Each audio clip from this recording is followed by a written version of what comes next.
Halo semuanya, selamat datang di Kakak Channel. Semoga di hari ini kalian diberikan kesehatan dan juga diberikan rezeki yang berlimpah. Di video kali ini, kita akan membahas film yang berjudul Turn in Love. Buat yang penasaran, langsung saja kakak ceritain alur cerita filmnya.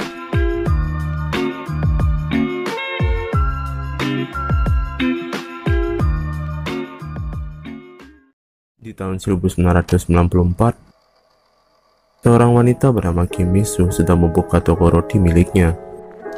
Di saat itu juga, terlihat seorang pria berpakaian sekolah berniat membeli tahu di toko miliknya. Mi-soo bingung dan menyuruhnya untuk pergi ke toko kelontong saja. Saat akan keluar, sebuah siaran radio membuatnya terdiam sesaat. Lalu, kakak Mi-soo bernama Unja datang. Mi-soo memberitahu Unja soal pria yang memesan tahu tersebut. Unja berkata bahwa mungkin dia baru saja keluar dari penjara. Pria itu bernama Hyun-woo. Dia adalah mantan napi yang dituduh mendorong temannya dari atap saat sekolah. Dia memutuskan untuk merubah hidupnya dengan mulai bekerja di toko milik Mi-soo.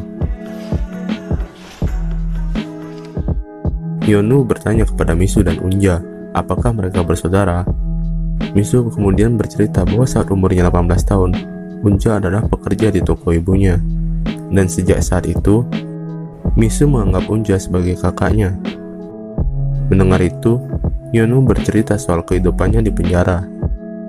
Dia selalu mendengarkan radio setiap hari dan selalu berdoa agar adanya keajaiban setelah dia keluar dari penjara untuk membuat dirinya menjadi lebih baik. Setelah itu, Hyun-woo terlihat semakin akrab dengan Unja. Dia juga menjadi lebih dekat dengan Mi-soo. Namun saat Natal, teman-teman Hyun-woo yang merupakan orang-orang bajingan dengki datang ke toko Mi-soo dan membuat keributan. Hyun-woo merasa tidak enak, memutuskan untuk berhenti bekerja di sana. Saat malamnya, Hyun-woo dan teman-temannya pergi minum-minum. Hyun-woo memandangi foto mendiang temannya dengan memberikan segelas soju dan juga rokok. Dia juga mengingat kejadian di mana temannya jatuh. Tetapi orang-orang menganggap bahwa Hyun-woo lah yang mendorong temannya itu. Tiba-tiba saat itu, Hyun-woo kembali mendapat masalah karena teman-temannya berkelahi yang membuat masa percobaannya dicabut. 3 tahun kemudian, di tahun 1997, mereka memulai kehidupannya masing-masing. Mi-soo mulai mendapat pekerjaan baru. Unja mulai membuka warung mie di sebuah tempat. Dan Hyun-woo menjadi tukang angkut barang. Saat itu, bos Hyun-woo menyuruhnya untuk menaruh buku ke perpustakaan. Saat sampai di sana, dia diminta tolong untuk mengantar ibu dari pemilik perpustakaan tersebut pulang. Di sisi lain, Mi-soo berdiri di depan toko kue milik ibunya yang sudah tutup. Dia memberitahu ibunya bahwa dia sudah mendapat pekerjaan. Di saat sedang menatapi tokonya tersebut, Mi-soo terkejut karena bertemu Hyun-woo kembali setelah 3 tahun. Mereka yang rindu saling menanyakan kabar masing-masing. Mi-soo ingin mengajaknya jalan-jalan keesokan harinya, namun Hyun-woo akan menjalani wajib militer. Hyun-woo mengantar Mi-soo sampai ke rumahnya. Mi-soo mengajaknya masuk dan Hyun-woo pun menginap di sana. Di malam harinya, mereka bercerita tentang apa yang mereka alami saat mereka berpisah. Mi-soo yang merindukan dan menunggu Hyun-woo, namun dia tidak pernah kembali. Hyun-woo menjelaskan bahwa dia kembali di penjara karena terlibat perkelahian saat minum-minum. Dia juga mengungkapkan bahwa dia ingin kembali ke toko roti saat itu. Setelah mendengar cerita itu, mereka pun bergandengan tangan dan tidur bersama. Pagi harinya, Mi-soo membuatkan Hyun-woo sebuah email agar mereka bisa saling mengobrol. Di perjalanan, mereka pun berciuman untuk berpisah satu sama lain. Mi-soo mulai bekerja di tempat barunya, namun dia baru ingat bahwa dia lupa memberikan password emailnya kepada Hyun-woo. Karena itu, Mi-soo dan Hyun-woo pun kembali berpisah tanpa pamit dan kabar. Di tahun 2000, saat Mi-soo membuka email, dia terkejut karena Hyun-woo berhasil menemukan password emailnya. Dia juga sekarang sudah menyelesaikan wajib militernya. Mereka akhirnya bertukar nomor telepon dan berjanji untuk bertemu kembali. Saat itu, Hyunwoo bekerja paruh waktu sebagai instruktur di sebuah gym dengan temannya bernama Taesong. Di saat senggang, mereka pun saling menanyakan kabar lewat telepon dan kembali berjanji untuk bertemu di malam harinya. Di malam harinya, Misu menelpon Hyunwoo namun nomornya tidak bisa dihubungi. Itu karena Hyunwoo kembali terkena masalah. Kali ini disebabkan oleh penipuan yang dilakukan oleh tempat gym tersebut. Dia diserang dan membuat HP miliknya hancur karena terinjak. Itu membuat Misu dan Hyunwoo kembali lost kontak. Setelah 5 tahun, di tahun 2005, Misu sudah bekerja sebagai penulis buku. Saat akan pulang, bosnya menunggu Misu untuk mengajaknya melihat buku yang dia rilis berhasil mendapat peringkat 6. Terlihat, bosnya sepertinya sangat menyukai Misu. Keesokan harinya, Misu bekerja kembali seperti biasa. Namun, saat melihat keluar jendela, terlihat Hyunwoo sudah berdiri memandanginya. Misu yang sudah lelah menunggunya ingin pergi dari Hyunwoo, tapi Hyunwoo mengajaknya ke tempat tinggalnya, di mana itu adalah tempat tinggal yang dulu Misu tempati. Misu menyadari rasa sayangnya tidak bisa berubah, dan dia merasa senang karena bertemu lagi dengannya. Hyunwoo dan Misu mulai berpacaran kembali setelah sekian lama berjauhan. Menjalani kehidupan mereka berdua, memasak dan makan bersama. Misu masuk melihat kamar milik Hyunwoo.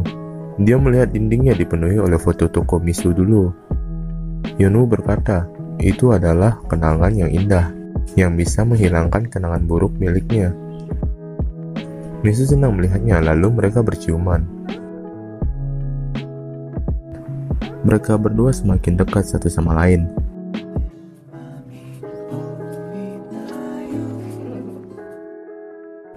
Mereka mengunjungi toko mie milik Unja, namun Misu tidak ingin pergi melihatnya karena saat itu Unja menikahi duda anak satu yang tidak dia senangi. Lalu, Hyunwoo pergi menemui Unja sendirian. Unja sangat senang melihatnya kembali. Tiba-tiba anak Unja berlari, mengatakan bahwa anak Unja akan dipukul. Misu memarahinya karena dia memergokinya merokok. Unja datang melarangnya dan meminta maaf. Setelah pertengkaran itu, Misu dan Hyunwoo pun makan bersama di tempat Unja. Keesokannya, Misu kembali bekerja. Saat itu, temannya mencari seorang pekerja paruh waktu untuk radio visual. Misu pun mengiyakan dengan merekomendasikan Hyunwoo. Misu dan Hyunwoo bermain dengan alat-alat rekaman. 나 되게 잘 찍지. 써봐. Misu juga membantu Hyunwoo untuk syuting dan mewawancarainya. Misu bertanya soal Hyunwoo yang selalu full senyum. Hyunwoo menjawab alasannya adalah karena dia menyayangi Misu dan berterima kasih padanya. 달다. Keesokan harinya di tempat kerja, bosnya menggoda Misu dengan membeli toko untuk usaha roti milik Misu. Misu yang merasa agak ilfil pun hanya bisa tertawa. Di sisi lain, Hyunwoo kembali harus berurusan dengan teman berdebahnya. Kali ini, dia dan teman-temannya pergi ke rumah orang tua almarhum Jong Hyuk, temannya yang jatuh dari atap dulu. Orang tuanya yang melihatnya pun sangat marah kepada Hyunwoo. Hyunwoo hanya bisa diam dan meminta maaf. Hyunwoo juga mengaku kalau pelakunya bukan dirinya. Namun, orang tuanya yang terlanjur benci berkata bahwa dia bisa menjelaskan kepada almarhum temannya saat dia mati nanti. Misu menelpon Hyunwoo, namun yang mengangkatnya malah Taesong karena ponsel milik Hyunwoo tertinggal di mobilnya. Taesong mendatangi Misu dan memberikan ponsel milik Hyunwoo. Misu bertanya kepada Hyunwoo tentang kegiatannya hari ini. Namun Hyunwoo berbohong dengan berkata bahwa dia mengunjungi rumah bibinya. Hyunwoo yang bekerja kembali harus pindah karena pemilik gedung yang tidak lain adalah bos dari Misu menggunakan tempat tersebut untuk usaha. Bosnya datang dan melihat foto Misu yang ditempel Hyunwoo di langit-langit. Bosnya bertanya apakah dulu Misu juga cantik. Hyunwoo hanya bisa menjawab tak ingat. Misu yang saat itu tidak bekerja menemui Taesong. Mereka pergi menuju ke rumah Jonghyuk agar dia tahu yang sebenarnya. Pada malam harinya, Hyunwoo dan Misu makan bersama. Misu memberitahu bahwa dia pergi ke rumah Jonghyuk. Hyunwoo terkejut dan bertanya siapa yang memberitahunya. Misu menjelaskan bahwa dia ke sana bersama Taesong. Hyunwoo benci karena masa lalunya selalu diungkit. Lalu, dia memutuskan untuk pergi menemui Taesong. Misu yang melarangnya pun tidak dipedulikannya, hingga akhirnya mereka bertengkar satu sama lain.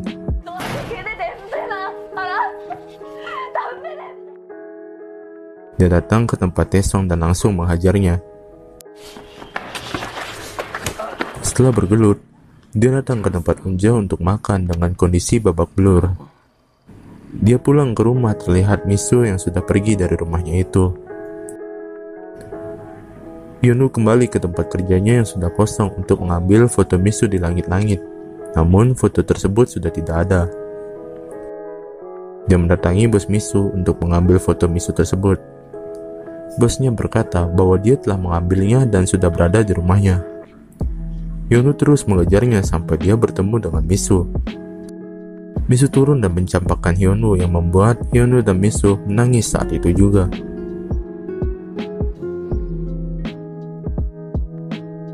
Misu yang galau mengunjungi Unja.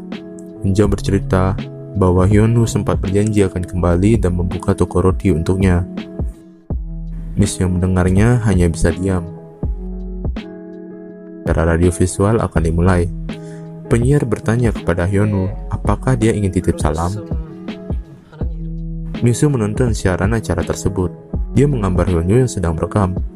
Saat dia mendengarkan, namanya disebut oleh si penyiar yang membuat dia menyadari pentingnya Misu dalam hidup Hyunwoo. Misu yang sadar berlari menyusul Hyunwoo ke stasiun radio. Mereka bertemu dan tersenyum satu sama lain. Film pun selesai dengan akhir yang bahagia.